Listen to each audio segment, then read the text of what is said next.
صعبة استفدنا منها. يعني كان مو مهم النتيجة عندنا، أهم شيء استفادة.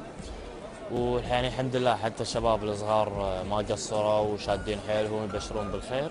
وإن شاء الله الموسم يعني فاتحة خير إن شاء الله ونتوفق بإذن الله، دعواتكم. بسم الله الرحمن الرحيم، الله يعطيكم العافية. طبعا بالنسبة حق المعسكر، اللهم لك الحمد، ختمنا المعسكر بشكل ناجح. جميع اللاعبين خذوا فرصتهم وشافوا من المدرب، والحمد لله يعني كان المعسكر على فترتين، الصبح وعصر، والمباريات كانت قوية. وإن شاء الله يا رب يعني نعكس هالمعسكر هذا بالمباريات الدوري، كاس ولي العهد وكاس الأمير. والله يوفقنا إن شاء الله، ودعواتكم. بسم الله الرحمن الرحيم. الحمد لله خلصنا المعسكر واستفدنا من المعسكر وايد.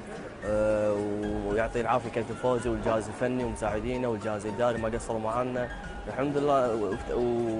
واستفدنا من الفرق التركيه وان احتكينا وياهم، والحمد لله ان شاء الله راح نقدم مستوى جيد هالموسم. بسم الله الرحمن الرحيم.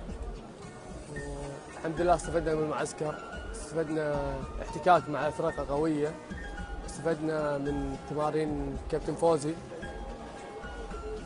يعني الحمد لله بشكل عام المعسكر استفدنا منه ولله الحمد. ان شاء الله نستمر بالالتزام وكل شيء ان شاء الله. بسم الله الرحمن الرحيم.